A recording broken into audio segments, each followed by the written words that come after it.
আজকে আমি বানাবো চাপিলা মাছের চচ্চড়ি সরিষা বাটা দিয়ে। চাপিলা মাছে নুন হলুদ ভালো করে মেখে নিয়েছি। কড়াইতে দিয়ে দিচ্ছি তেল। চাপিলা মাছগুলো ভেজে নেব।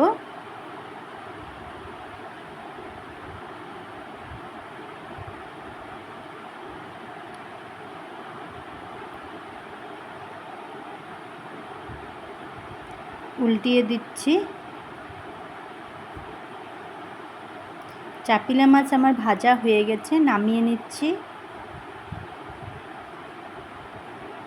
কড়াইতে দিয়ে দিচ্ছি কালো জিরে, নিয়ে নিচ্ছি সরিষা বাটা, দিয়ে দিচ্ছি হলুদ গুঁড়ো, লঙ্কার গুঁড়ো, ভালো করে মিশিয়ে নিচ্ছি।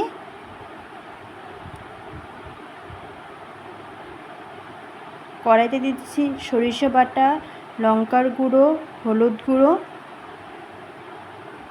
ভালো করে মিক্স করে নিব। ঝোল ফুটে আসলে দিয়ে দিব কাঁচা লঙ্কা।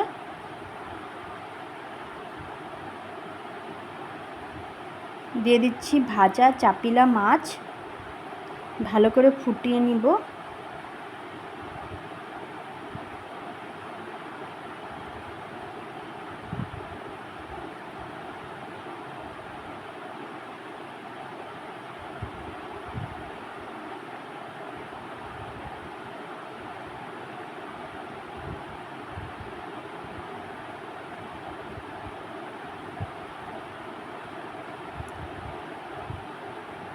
চাপিলা মাছের চচ্চড়ি আমার হয়ে গেছে, নামিয়ে নিচ্ছি।